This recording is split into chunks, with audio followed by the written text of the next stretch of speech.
मैं भी जब पार्लियामेंट सेक्रेटरी ट्रांसपोर्ट था तो हमने पूरे वर्ल्ड के एक्सपर्ट को बुलाया। हाँ। उसने कहा केवल चौड़ी सड़क करना, because it works like a magnet, जितनी चौड़ी सड़क उतनी गाड़ियां आ जाएंगी। आपको पब्लिक ट्रांसपोर्ट को एफिशिएंट और बेहतर बनाना पड़ेगा, लास्ट एक्टिविटी को ठीक करना पड़ेगा। तो हम पब्लिक ट्रांसपोर्ट को चौड़ी नहीं करें, पब्लिक नहीं वो है, पर पब्लिक ट्रांसपोर्ट को मैं ये कहना चाह रहा हूं, अभी एक्सपर्ट बैठी हुई है, हम ये कह रहे हैं कि पब्लिक ट्रांसपोर्ट को बेहतर करना पड़ेगा ताकि गाड़ियों की संख्या कम सड़क पे आए।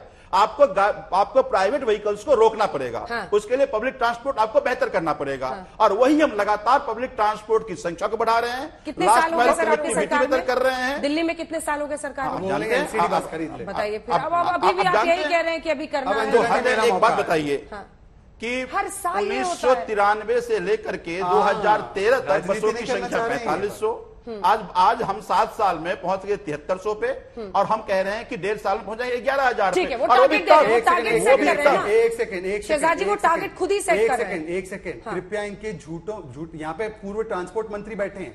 जब शीला जी की सरकार गई उस समय पर ज्यादा बसेस थी, बसेस डीटीसी की आज कम हुई है, क्लस्टर बसेस जोड़ के बोल रहे हैं। वो क्लस्टर बसेस कितनी काम कर रही, कितनी? अरे तो सरकार की बसेस है ना। अभी अंजना जी मैंने लगातार 3 मिनट सुना है भाई। यहां पर इनको बोलिए डीटीसी बसेस जो 11,000 वो 2015 में बोला था करने वाले हैं। आज की तारीख में मुझे डीटीसी बसेस की संख्या एक बार बताता हूं। एक सेकंड अंजना जी, बीच में ये कमेंट्री ना हो। दूसरी बात, हमने इसलिए दिवाली का विषय उठाया और मैं बड़ा प्राउड हूं भारतीय मुसलमान होते हुए दिवाली का विषय उठाने के लिए, क्योंकि ये बातें इनको क्रिसमस के समय पर ट्रीज ना कटे याद नहीं आती, बकरा ईद के समय पर जो ग्रीन हाउस गैसेस है उसके लिए याद नहीं आती। ये केवल एक पर्व को लेकर टारगेट करते हैं। दिवाली का एस्टिमेशन नहीं है कि कितना कंट्रीब्यूट करता है, पर जो मेन कॉजेस है उनके बारे में कोई की चीज नहीं की। तो आई एम प्राउड। और इन्होंने क्या कहा कि किसी शहजाद से सनातनी होने का सर्टिफिकेट नहीं चाहिए। देखिए ऐसा है ना, जटाटवी गलत जल प्रवाह पावित स्थल है, आगे का बोल दीजिए, शिव तांडव सोतम आता है। तो हमें मत बताइए, मैं भारतीय संस्कृति से पला बड़ा हूं। मेरे धर्म पर आप आघात करेंगे, करिए, यह आपका चरित्र है। पर बताइए यमुना की घाटें साफ नहीं हुई हमारी बहनों के लिए, छठ के लिए। हाँ, अर्घ देना पड़ा, वो भी आर्टिफिशियल लेक में। छोड़िए, अब मुझे आने दीजिए। अंजना जी मेरी अंजना जी आखिरी बात, ये हिंदू मुस्लिम का विषय ही नहीं है, ये ना बीजेपी कांग्रेस का विषय है। मैं इनसे 3 आंकड़े मांग रहा हूं, कृपया करके दे दे। एक, डीटीसी बसेस 11,000 2020 से पहले आने वाली थी, कितनी डीटीसी बसेस है, क्लस्टर मत मिलेगा। दूसरा, रोड डस्ट का अगर विजय नायर या जिसने भी डेटा भेजा होगा आपके मीडिया वाले ने, कितने रोड डस्ट के स्वीपिंग मशीन है। तीसरा, जो 1300 करोड़ का आरटीआई के हिसाब से फंड है आपके पास एनवायरमेंट सेस का, कितना खर्च हुआ है 6 साल में? 280 करोड़ आया है, छपा है पिछले महीने अखबारों में आरटीआई के माध्यम से। आप बताइए कितना खर्च हुआ? अब इन्होंने 3 सवाल पूछा। पहली बात कि संस्कृत का श्लोक पढ़ रहे थे, धर्म संसद करके बात कर लेंगे, टीवी डिबेट का विषय नहीं है।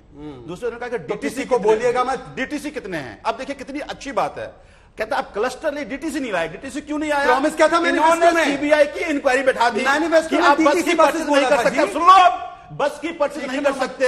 4 साल से बस परचेज नहीं कर पा रहे, चूंकि इनकी और एलजी का एजेंट बना करके ये बस परचेज नहीं करने दे रहे हैं। ये क्लस्टर लेकर के आए। जनता को बसेस पर चढ़ने की जरूरत है, ये डीटीसी तुम लाने नहीं दोगे। आप डीटीसी कितना ये बता दो तो तुम्हारी गंदी राजनीति दिल्ली की जनता जानती है। दिल्ली की जनता को भरोसा कौन इसके लिए काम करेगा? फिर फ्री राइड कैसे आपने प्रॉमिस किया? अगर बस क्लस्टर पे दे रहे हैं, क्यों बस क्लस्टर पे दे रहे हैं?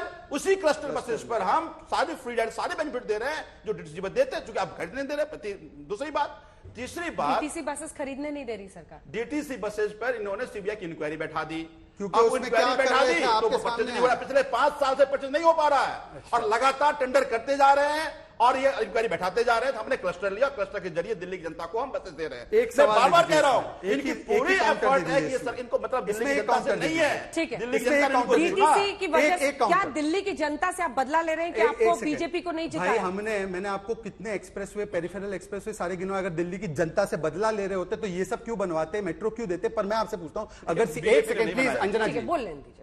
अगर ये कह रहे हैं कि डीटीसी की बसेस पर इसलिए अड़ंगा है क्योंकि हमने सीबीआई का केस शुरू करवा दिया है, तो ये कोर्ट से जाकर कहते कि सीबीआई का केस पूरा फेक है, हमें डीटीसी बसेस खरीदने नहीं दे रहे। 8 वर्ष हो गए ना भाई, हर चीज का जवाब ये नहीं। और अभी ये क्या कह रहे थे अंजना जी, ये अभी क्या कह रहे थे? मैं राजनीतिक आरोप प्रत्यारोप नहीं करना चाहता हूं जी। हमने इसलिए समझाया कि आपकी नीयत कितनी, अरे भाई अगर हमने उदाहरण दे दिया, एक डीटीसी नहीं खरीद नहीं पाएंगे। इतने उत्तेजित है भाई, आप नहीं कहा कि डीटीसी से, मेरी बात क्यों नहीं? बात सुनिए, जल्दी टाइम खत्म। अगर केजरीवाल जी इतने नाखुश होते हमसे तो क्या लिखा है, जरा इंग्लिश में पढ़िएगा अंजना जी, जरा पेरिफेरल एक्सप्रेस, अरे भाई सुनिए ना, हुए में अरे भाई सुनिए ना, पेरिफेरल एक्सप्रेस में हेल्थ रिड्यूस, नहीं नहीं, एक सेकंड प्लीज अंजना जी आप पढ़िए। केजरीवाल जी नहीं बोला ना कि पेरिफेरल एक्सप्रेसवे बनाने के लिए केंद्र को धन्यवाद। क्यों आगे का पढ़िए? 70% because it help reduce pollution. केंद्र का 70% है, 15% स्टेट का, 15% दिल्ली का, 15% हरियाणा का। गजब है ये सड़कें, अभी तो बोल रहे थे सड़कें चौड़ी नहीं होनी चाहिए, अभी बोल रहे थे आपने काम किया, यही होना चाहिए, राजनीति होनी चाहिए, लेकिन केवल 2 साल उन्होंने कहा कि सड़कें बड़ी नहीं होनी चाहिए, अभी कहा